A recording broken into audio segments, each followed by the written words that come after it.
Bienvenue sur Dialogue Républicain, la chaîne de podcast du sénateur Jean Sol. Des émissions qui créent des passerelles entre les projets territoriaux et l'émission sénatoriale. Ça se passe en direct dans les Pyrénées-Orientales pour que la parole se joigne à l'action et ouvre les horizons. Dialogue Républicain, c'est la preuve par le terrain, avec des témoignages de maires et de professionnels du territoire. Bonne écoute!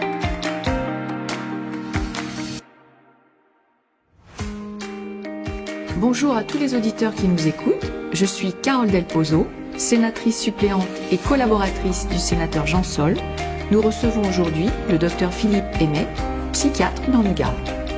Bonjour docteur Aimé, bienvenue sur Dialogue Républicain. Merci beaucoup de votre invitation. Je suis très heureux d'être parmi vous et de répondre à vos questions. Comme vous le savez, le sénateur Jean Sol est très engagé sur les questions de la santé mentale en France. Aussi, nous sommes très honorés de vous recevoir aujourd'hui sur Dialogue Républicain. Vous êtes psychiatre et très tôt, il y a plus de 40 ans, vous êtes orienté vers la pédopsychiatrie, C'est ça. C'est-à-dire la psychiatrie des enfants et jeunes adultes de 0 à 18 ans, voire parfois jusqu'à 21 ans. C'est bien cela. Tout à fait. La santé mentale en France est un enjeu fort qui touche des millions de citoyens de 0 à 100 ans. Le sénateur a eu l'occasion de travailler particulièrement sur le sujet, de par son parcours professionnel dans le milieu hospitalier, mais aussi en tant que rapporteur pour la Commission des affaires sociales et co-auteur du rapport après le choc de la crise sanitaire, réinvestir dans la santé mentale. Au-delà de la crise sanitaire, votre point de vue en tant que professionnel de terrain est essentiel pour nos auditeurs. Alors, quand on parle de santé mentale dans votre spécialité, on parle de combien d'enfants souffrant de troubles psychologiques? Carole, c'est assez difficile à évaluer, mais parce qu'il faut prendre plusieurs chiffres en compte. Les chiffres de la santé mentale proprement dite, qui concernent environ 700-800 000 enfants, enfin mineurs. Et il faut prendre aussi en compte, ce qui tient beaucoup parce que c'est un secteur que je connais vraiment bien, où j'ai beaucoup travaillé, le secteur de la protection de l'enfance, qui concerne entre 350 400 000 enfants. Alors beaucoup d'enfants de protection de l'enfance sont aussi suivis en santé mentale, mais pas tous. Donc on n'arrive pas loin d'1 million d'enfants en fait mineurs, soit ayant bénéficié de soins en santé mentale, soit ayant bénéficié d'une protection judiciaire parce qu'ils avaient aussi des troubles importants. Voilà. D'après votre expérience, comment évaluez-vous l'état actuel de la prise en charge des patients souffrant de troubles psychiques en France? Alors, je vais essentiellement vous parler des enfants, puisque c'est mon domaine de prédilection, c'est auprès des enfants que je travaille depuis 40 ans. Concernant la santé mentale de l'enfant, ce sont des équipes de pédopsychiatrie qui en ont la mission, mais c'est une discipline qui est très jeune par rapport aux autres disciplines médicales, qui datent des années 60-70. Cette discipline a connu une vague un peu d'enthousiasme, était très à la mode, si je puis dire, enfin assez recherchée, quand elle s'est créée dans les années 70-80. Il y avait beaucoup de pédopsychiatres, beaucoup de mes confrères, et on a créé beaucoup de postes partout en France. On a créé des intersecteurs de pédopsychiatrie, on a créé plein d'équipes de centres de consultation dans tous les départements. Depuis les années 80-90, on voit, j'ai vu de très près que cet état de grâce un peu n'avait pas duré, bien au contraire.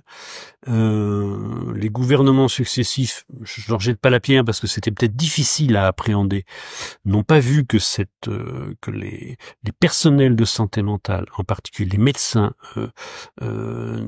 étaient dans une situation difficile. Alors, pour ce qui est des médecins, c'est un problème de nombre, de recrutement. La pédopsychiatrie a beaucoup moins attiré les jeunes médecins que dans les années 80. Donc il y a une diminution catastrophique, on peut le dire. En particulier, des chiffres du Conseil économique et social donnaient un nombre de pédopsychiatres de l'ordre de 2600 en 2020 et de 600 maintenant, dont plus de la moitié ont dépassé les 60 ans. Ce qui fait que dans quelques années, il y aura un pédopsychiatre par département. Enfin, la profession risque de disparaître. Il y a un problème de positionnement de la pédopsychiatrie dans les études médicales, dans le choix des médecins, et je dirais même au niveau national. Qu'attend-on de la pédopsychiatrie par rapport aux difficultés des enfants? Beaucoup d'enfants qui ont des troubles, d'ailleurs, ne sont pas suivis en pédopsychiatrie, sont suivis par des équipes éducatives, sont suivis dans le champ social pur. Voilà. Donc, il y a effectivement actuellement une augmentation du nombre d'enfants très régulière depuis les années 90-2000. Aussi bien en protection de l'enfance qu'en pédopsychiatrie, parfois même dans certains quartiers, certains départements, une augmentation très importante et une diminution des professionnels, du nombre de professionnels, en particulier des médecins. Donc, pourquoi une telle augmentation d'enfants à soigner, à protéger? Carole, il y a beaucoup de facteurs de risque et certains qui ont augmenté de façon nette depuis 10 ou 20 ans. En pédopsychiatrie comme en protection de l'enfance, il y a quelques chiffres, quelques remarques qui sont très importantes. D'abord, il y a une augmentation très importante des familles monoparentales maternelles, avec une disparition dans certaines familles de la fonction du père. Ce n'est pas une cause en soi, mais c'est un facteur de risque, d'autant plus que souvent ces mères ont été elles-mêmes maltraitées ou sont elles-mêmes très fragiles. Donc il y a ce paramètre-là. En dehors des familles monoparentales maternelles, il y a une fragilisation de la structure familiale, qui est le lieu essentiel de la transmission aux enfants de la place qu'ils doivent occuper, construction de la place qu'ils doivent occuper dans le monde qui les attend. Donc famille recomposée, décomposée, des ruptures conjugales très violentes parfois, enfin répétées. Il y a un facteur quand même qui pas le plus important, mais qui joue aussi, c'est qu'il y a une proportion importante d'enfants issus de l'immigration, dont les familles sont complètement perdues. L'immigration qui était un peu l'Eldorado, tout ça, les familles se sont parfois séparées, ces femmes maghrébines seules avec des enfants, les pères sont repartis. Bon. Donc on voit des enfants en très grande difficulté. Je vais quand même le dire là, mais bon, ça mériterait un autre développement. Il y a une fréquence très importante, mais qui n'est peut-être pas récente, des abus sexuels intrafamiliaux. Soit les enfants que nous voyons ont été victimes, ou parfois sont auteurs de abus sexuels. Parfois c'est pas bien grave, mais à l'école, bon. Très souvent à la génération de leur maman. Moi, j'avais un peu calculé ça rapidement.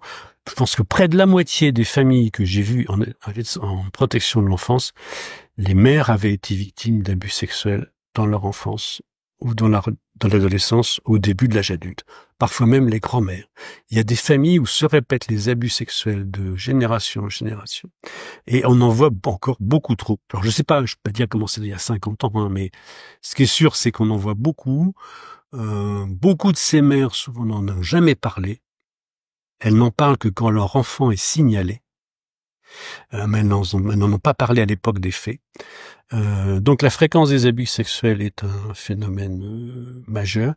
Et alors j'en parle beaucoup parce que, j'insiste parce que la fréquence des abus sexuels chez les mères se retrouve aussi chez des mères toxicomanes, chez des mères prostituées, presque toutes les mères que j'ai eu d'enfants que j'ai vues en pédopsie ou en protection de l'enfance qui étaient dans la prostitution régulière ou occasionnelle avaient été victimes elles-mêmes d'abus sexuels, d'inceste dans leur enfance. Donc il y a une reproduction des traumatismes familiaux. La clé de la protection de l'enfance, la clé de la pédopsychiatrie, des soins, c'est de casser ces répétitions familiales de traumatismes, qui soient des abandons, des abus sexuels, des maltraitances diverses. Donc ce qu'on voit, c'est que ça se répète. Et est-ce que ça se répète plus maintenant? Je pense que il faut sûrement aussi s'interroger sur ce que je disais au début, sans être trop long. Pourquoi une quasi-disparition des pères dans certaines familles, voilà. Pour certains enfants, quoi. Donc parce que ces mères seules n'y arrivent pas, manifestement. Pensez-vous que le mal-être des enfants, des adolescents, peut trouver une relation avec les réseaux sociaux où aujourd'hui les jeunes passent leur journée? Alors, Carole, oui, mais il faut différencier en fonction de l'âge. Les enfants, disons, d'entre 3 et 8-9 ans qui nous sont signalés, souvent ne sont pas sur les réseaux sociaux. Ce sont des comportements à l'école qui provoquent les signalements, des comportements qui inquiètent. Il faut là souligner, peut-être rendre hommage aux enseignants et aux personnels de l'éducation nationale qui sont quand même parmi ceux qui signalent le plus. C'est un lieu quand même de dépistage, je ne sais pas beaucoup ce mot, mais des enfants en grande difficulté, parce que il y a des enfants, si les enfants restaient tout le temps chez lui, on ne saurait pas qu'il a ces troubles de développement aussi graves, et quand il est mis en relation avec d'autres enfants, là on le voit tout de suite. L'âge du collège est, à notre époque, je pense depuis 10 ou 15 ans, un âge de fragilisation plus important qu'auparavant, du fait des réseaux sociaux. Je vous donne un tout petit exemple. Je travaillais jusqu'à très récemment, je vais changer là de travail en pédopsychiatrie, mais je travaillais pour l'hôpital d'Alès comme praticien hospitalier. J'avais la mission d'aller voir en consultation les jeunes qui avaient fait des tentatives de suicide et qui étaient hospitalisés donc en pédiatrie, parce qu'il n'y a pas de service de psychiatrie pour les adolescents à Alès. Soit ils venaient sur Nîmes, mais c'est très rare. Donc ils étaient en pédiatrie. Tout d'abord, j'ai dû en voir 90 en un an. J'ai dû voir 87 filles et 3 garçons. Donc ça touche énormément les filles. Et c'est presque toutes, la majorité. Alors ce ne sont pas des tentatives de suicide vraies. Ce sont des appels au secours. Parce que il faut dédramatiser. Enfin, c'est un phénomène de société très qui doit nous soucier. Mais le mot tentative de suicide n'est peut-être pas très juste, parce que j'ai regardé les chiffres. Il y a heureusement d'ailleurs, très peu de suicides réussis, si on peut dire. Il y en a 2-3 par an, par département. Ça fait que, mettons, là, où j'étais sur Alès, il y a peut-être un suicide tous les 2 ans. Par contre, il y a des centaines de tentatives d'appels. Voilà.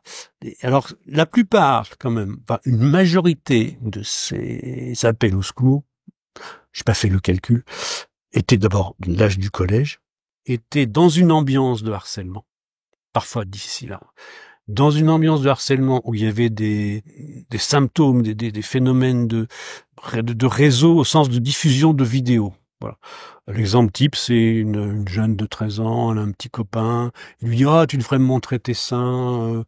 Il la filme, elle est un peu timide, elle ose pas dire non, et la vidéo est diffusée après.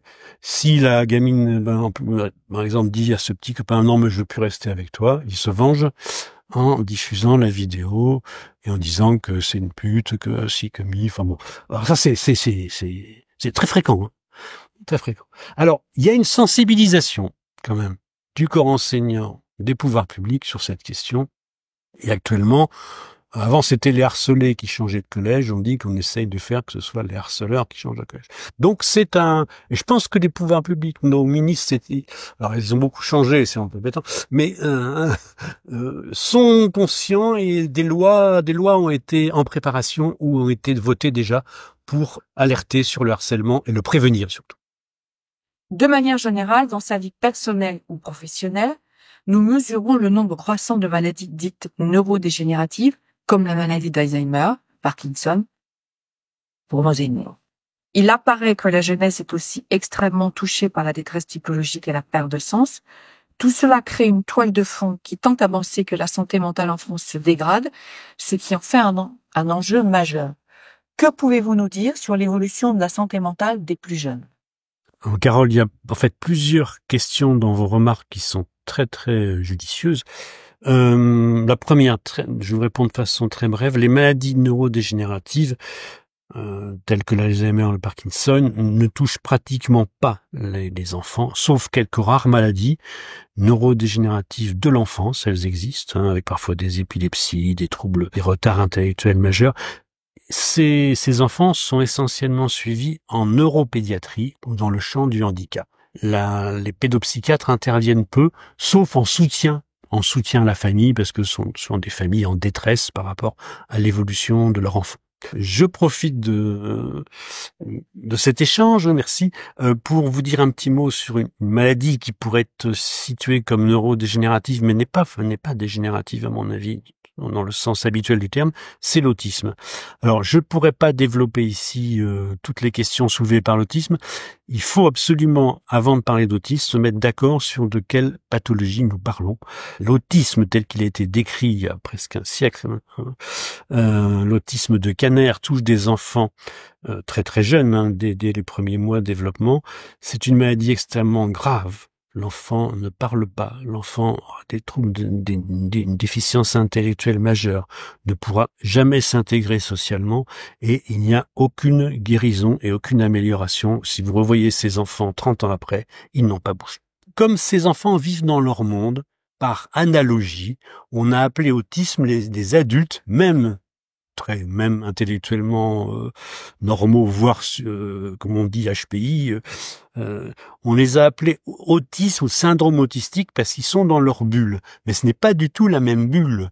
C'est pas une bulle qui bloque leur intelligence, c'est pas une bulle qui bloque l'accès au langage. Donc il y a malheureusement deux types, voire plusieurs types d'autisme, enfin de façon de définir l'autisme, qui ont des pronostics, qui ont des causes totalement différentes. Je ne peux pas plus se détailler ici. Et enfin, votre dernière question, qui est peut-être la plus importante, c'est la détresse des enfants et quel sens on peut donner. Donc, je crois qu'on est à un moment de nos sociétés où la transmission intergénérationnelle est fragilisée. Donc, beaucoup d'enfants n'ont pas reçu ce qu'il fallait pour trouver la place dans le monde qui les attend. Et c'est un vrai souci. Il faut donner les moyens aux équipes de santé mentale ou de protection de l'enfance, et peut-être d'autres encore, d'aider ces enfants, d'aider ces familles. Et je dis souvent la chose suivante. Si on travaille mieux en protection de l'enfance, si on travaille mieux en pédopsychiatrie, il y a moins d'adultes en psychiatrie adulte. Il y a moins d'adultes SDF. Il y a moins d'échecs scolaires. Il y a moins d'enfants orientés dans le champ du handicap. C'est une portée sociale énorme de travailler mieux en pédopsychiatrie. C'est que ces troubles de l'enfance sont la porte d'entrée à une foule d'exclusions scolaires, sociales, etc. Et si on arrive à mieux travailler, tout le monde y gagne, aussi bien les familles que la société. Selon vous, docteur, quels sont les principaux défis auxquels les psychiatres et les patients sont confrontés au quotidien? De ce que j'ai pu observer ces dernières années, ce dont je peux témoigner, c'est d'un manque crucial de moyens en personnel et en structure ambulatoire, comme on dit, voire même hospitalière avec des lits d'hôpital de jour ou d'hôpital à temps plein. L'augmentation de la population d'enfants en souffrance n'a pas été suivie d'une augmentation des moyens donnés aux professionnels. Donc, par exemple, le secteur d'Alès Nord, où je travaillais il y a quelques mois, on manquait de ce qu'on appelle un CATTP, centre d'accueil thérapeutique à temps partiel. Il y avait une liste d'attente de presque 1 an pour certaines demandes. Il y avait un manque d'hôpital de jour, où on n'avait que un nombre X d'hôpital de jour, et presque une douzaine d'enfants étaient en attente. Ces enfants qui ne sont pas scolarisables toujours, donc qui étaient à charge des parents à domicile. Des parents ont arrêté de travailler pour s'occuper de leur enfant à domicile, par manque de soins ou par manque de structures adaptées. Structures adaptées, j'entends aussi qu'il manque de place en IME, il manque de place dans le champ du handicap, il manque de place dans pour des enfants qui ont des retards importants. Disons que notre système est à saturation et les listes d'attente, les enfants non pris en charge, en attente de soins, sont beaucoup trop nombreux, ce qui est même d'un point de vue déontologique, on l'accepte en psychiatrie, mais on n'accepterait pas que des enfants qui aient des maladies infectieuses, tout ça, ne soient pas soignés. Oui. Mais bon, là, du coup, tes parents les gardent à domicile, on s'en satisfait pas. Mais on ne prend pas la mesure et on ne prend pas assez vite la mesure des manques et je dirais vraiment des difficultés de ces familles. Hein. C'est bien au-delà des enfants. C'est toute la fratrie parfois qui est touchée. Voyez-vous une évolution positive ou négative ces dernières années en termes de sensibilisation et de prise en charge? En termes de sensibilisation, je pense qu'il y a une évolution assez positive je m'explique. Dans le sens que je vois depuis quelques années un grand nombre de pétitions, d'appels, d'alertes de professionnels attirant l'attention des pouvoirs publics donc essayant de sensibiliser nos gouvernants sur les manques cruciaux, les manques de moyens en santé mentale. Donc, quelles seraient, d'après vous, les principales lacunes que vous auriez identifiées dans le système de santé mentale actuel, particulièrement dans votre domaine, qui est celui de l'enfance et de l'adolescence? Ce sont, je peux le redire un petit peu autrement, ce sont des moyens personnels. Je pense qu'il faut qu'au niveau national, il soit fait un schéma. On parle souvent de schémas départementaux, régionaux.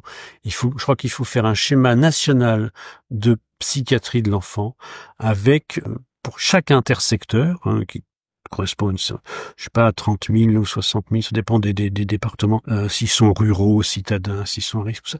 Suivant pour un intersecteur en moyenne, combien il faut de centres de consultation, combien il faut de centres d'accueil à temps partiel, combien il faut d'hôpital de jour, combien il faut de lits d'hospitalisation. Il faut décliner, je dirais qu'il faut un cap national, et après il faut voir, suivant les départements, décliner ça dans les territoires, voir où sont les manques les plus importants. Il y a des départements mieux dotés que d'autres, hein. C'est indiscutable. Dans le Gard, il y a des zones du Gard qui sont mieux dotées, il y a des zones de l'Hérault qui sont mieux dotées, ça veut dire parfois qu'ils ont le double de moyens, hein, que dans d'autres territoires. Il faut harmoniser. C'est un peu comme pour l'éducation nationale, hein. Il faudrait faut que chaque enfant citoyen ait droit aux mêmes qualités de soins. Voilà. D'après vous, quel type de réforme ou d'action concrète pourrait améliorer la prise en charge des troubles mentaux dans les hôpitaux et au-delà? Oui, je crois, Carole, d'abord, je crois qu'il serait bon que la santé mentale, et je crois que notre nouveau Premier ministre l'a annoncé, soit une priorité nationale. Pendant une année, mettons l'année 2025 ou les 2 ans qui viennent, et que alors je suis pas un spécialiste du droit constitutionnel législatif, mais par une loi organique, par une loi qui ait une certaine force régalienne, je dirais, un schéma, voilà, une organisation territoriale de la prise en compte de la santé mentale infantile soit déclinée sur les territoires en synergie avec un schéma national et départemental ou régional de protection de l'enfance, parce que par exemple, ma file active, hein, comme on dit, les enfants que je suivais en pédopsychiatrie, pas loin de la moitié étaient aussi suivis en protection de l'enfance, étaient en famille d'accueil, étaient en foyer, étaient au foyer de l'enfance, avaient été maltraités, étaient suivis par le juge des enfants. Donc, ça fait un tout. Il faut qu'il y ait je pense, une prise de conscience nationale, quelque chose comme une loi organique ou un dispositif de santé mentale infantile et de protection de l'enfance soit décliné sur les territoires, et les moyens. Je disais souvent ces derniers mois à mes collègues, on a sauvé des entreprises quoi qu'il en coûte, on peut protéger les enfants quoi qu'il en coûte. Docteur, concernant la formation des professionnels, pensez-vous qu'elle soit suffisante pour répondre aux besoins actuels des patients en matière de santé mentale? La formation est assez bonne, hein, pour un assez grand nombre de professionnels, psychologues, infirmiers, éducateurs, mais elle mériterait d'être harmonisée d'abord au niveau du territoire, et je pense qu'il faudrait réfléchir à créer un diplôme universitaire de santé mentale infantile qui soit ouvert à plusieurs types de professionnels, et je pense aussi à un diplôme universitaire de protection de l'enfance, qui n'existe que dans quelques universités, mais ce ne sont pas des formations universitaires suffisamment étayées, suffisamment répandues et suffisamment prises en compte. Le problème actuel, le plus important, c'est la formation des pédopsychiatres. Il faut la revoir. Alors c'est un problème compliqué parce que, et comme ma génération, il fallait 10 ans pour former un pédopsychiatre. C'est beaucoup trop. Moi, j'ai fait des années de cardiologie, de gastro-entérologie, de chirurgie, d'orthopédie, d'histologie, d'anatomie. Non. Quand on veut faire pédopsychiatre, on n'a pas besoin de toutes ces années de faire des spécialités médicales dont on ne se servira jamais. Donc, il faut créer, je pense, un cycle court de formation comme il existe pour, je sais pas, les dentistes, les sages-femmes, de médecins qui s'occupent du développement psychologique de l'enfance. On peut faire par ce biais-là, on peut aussi imaginer que dans le cadre études de psychologie, il y ait un diplôme un peu renforcé, une forme de psychologie médicale. Certains psychologues puissent avoir certaines compétences médicales. Vous savez que certaines sages-femmes peuvent prescrire. On pourrait imaginer que certains psychologues puissent prescrire aussi pour certains troubles de l'enfance. Il faut innover, il faut enrichir la palette. Le pédopsychiatre des années 80 a vécu. Et je pense qu'il faut, sinon on n'en aura plus, mais sinon on va dire ce sont des pédiatres ou des psychologues qui ne sont pas forcément formés. Mieux vaut anticiper et les former correctement, ne serait-ce que pour 4 ou 5 ans, que ces 10 années d'études qui sont... D'ailleurs, c'est tellement vrai que maintenant plus les jeunes médecins ne choisissent plus ces filles. Ceux qui veulent, ils veulent plus faire pédopsie, Antoine. Ils choisissent par défaut, que c'est pas bien. Justement, pensez-vous que la télémédecine, notamment dans le suivi psychologique, pourrait jouer un rôle plus important à l'avenir? Alors, très honnêtement, Carole, je suis pas un fan de la télémédecine. Je vous répondrai, sauf cas particulier de déserts médicaux, je dirais très important, très désertiques. Non, sauf si vraiment les gens n'ont pas accès. S'il y a un défaut d'accès aux soins, on peut imaginer une télémédecine. Sinon, vraiment, dans mon métier, rien ne vaut le contact. Rien ne vaut que moi, quand je parle à une famille, quand je parle à une maman, quand je parle à des parents, devant leur enfant, des troubles, comment ces troubles ont pu se créer et comment on peut les cicatriser. Il faut qu'ils entendent il faut que je sois là, il faut qu'on soit en présence réelle, il faut que ce soit, la télémédecine ne pourra jamais remplacer la présence du médecin et la présence des enfants et de leurs parents. Pensez-vous que la santé mentale soit suffisamment prise en compte dans les politiques publiques actuelles, notamment en ce qui concerne la prévention? Très honnêtement, Carole, je serais formel, je dirais non. Elle n'est pas suffisamment prise en compte parce que la prévention des troubles psychologiques, comme je disais dans les causes initiales, est assez complexe. C'est le délitement de la famille, c'est la disparition des pères, c'est la fréquence des abus sexuels, c'est l'immigration avec des défauts graves d'intégration des enfants. Voilà, c'est tout un tas de... C'est pour les reproductions dans certaines familles, de la délinquance, de la criminalité. C'est multifactoriel, vraiment. Et il faut agir sur consolider la famille, consolider la place des pères, prévenir, guérir, soutenir les abus sexuels chez ces mères, donc vraiment la prévention, les signalements, le soutien des femmes victimes d'abus sexuels ou d'inceste, c'est capital. Heureusement, on en parle beaucoup plus maintenant, parce que ces femmes seront en difficulté pour être mères si elles n'ont pas pu cicatriser ce traumatisme dont on ne mesure pas encore suffisamment la gravité. L'inceste en particulier a des conséquences psychologiques dramatiques pour les femmes.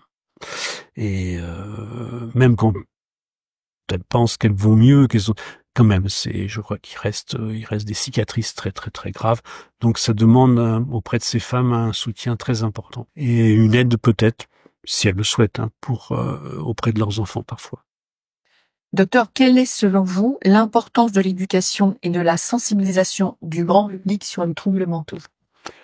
Carole, je crois qu'il faut sensibiliser le grand public sur le fait qu'un beaucoup trop grand nombre d'enfants actuellement n'arrivent pas à occuper la place d'enfants dans le monde tel qu'il les attend. Et ne pouvant pas occuper cette place, ça déclenche un tas de troubles du comportement, de retard scolaire, etc. Donc, il y a une sensibilisation, peut-être ça pourrait être sous la forme d'une année de la protection de l'enfance ou de la santé mentale des enfants, que le grand public soit sensibilisé à la valeur de la transmission intergénérationnelle, j'appelle ça moi des coordonnées symboliques de l'existence, c'est-à-dire ce qu'il faut à un enfant pour pouvoir accéder à une citoyenneté normale et apaisée.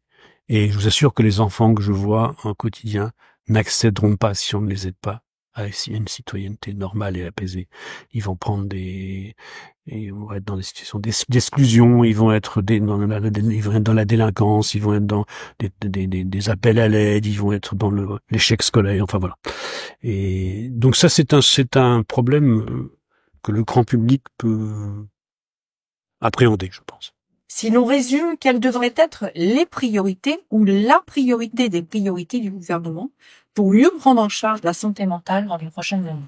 Je crois, Carole, que c'est la priorité des priorités. Ce serait pour moi de convaincre le gouvernement Barnier ou même les gouvernements successifs de la mission de protection de l'enfance et que la mission de santé mentale infantile sont des missions régaliennes. On dit par exemple les missions régaliennes sont des missions de protection donc de l'État par rapport aux citoyens. L'armée nous protège des agressions extérieures, le ministère de l'Intérieur, la Justice nous protège des agressions intérieures. Eh bien, il faut aussi qu'une société protège son enfance pour que la génération qui suivent, les valeurs qui fondent cette société soient toujours d'actualité et que la génération qui suit les reprenne à son compte, les améliore s'il le souhaite, au moins que les valeurs d'une société donnée, de notre République, perdurent d'une génération à l'autre. Donc protéger l'enfance, protéger la santé mentale des enfants, devrait être, ce n'est jamais cité comme tel, devrait être une mission régalienne, donc devrait être une priorité de tous les gouvernements. Pour conclure, et selon votre expérience, quel message principal souhaiteriez-vous faire passer aux décideurs politiques? Il y a plusieurs messages, mais qui se complètent. Je pense qu'il faut tout d'abord faire une étude précise de la population d'enfants suivis en santé mentale infantile, en prenant peut-être 2-3 départements pilotes. Il faut faire un bilan de la situation des dispositifs de santé mentale sur le territoire et interroger peut-être aussi dans 2-3 départements pilotes les équipes de terrain, les équipes de centres de consultation, quels sont leurs besoins, quelles sont leurs attentes, de quoi manque-t-elle. Et il faut aussi, le dernier message, ça serait que le gouvernement donne à la protection de l'enfance et aussi bien sûr à la santé mentale infantile les moyens budgétaires nécessaires pour fonctionner, pour accomplir valablement leur mission. On a pu dire pour sauver certains emplois et certaines entreprises qu'il fallait le faire quoi qu'il en coûte. Il faut soigner nos enfants et les protéger quoi qu'il en coûte. Un dernier message pour le sénateur Jean Sol? Oui, bien volontiers. Tout d'abord, lui dire que je suis très heureux de son intérêt constant pour la santé mentale, aussi bien des adultes que des enfants. Heureux qu'il ait été sensible à mon alerte que j'ai adressée à différentes instances gouvernementales il y a environ 6 mois, et que je serai heureux de collaborer avec lui s'il le souhaite dans les mois ou les années à venir. Votre témoignage éclaire de nombreux aspects qui restent à améliorer dans le système de santé mentale. Nous serons heureux de continuer à travailler ensemble pour faire progresser cette cause essentielle pour laquelle le sénateur reste très engagé. Merci, Dr Aimé, pour cet échange enrichissant. Merci à vous pour votre invitation et pour votre accueil. Le sénateur Jean Sol vous remercie pour votre écoute. Dialogue républicain est sur toutes les applications de podcast. Spotify, Apple Podcast, Google Podcast, YouTube et des dizaines d'autres plateformes d'écoute. Abonnez-vous pour ne rien rater de la réalité du terrain. À bientôt sur Dialogue républicain.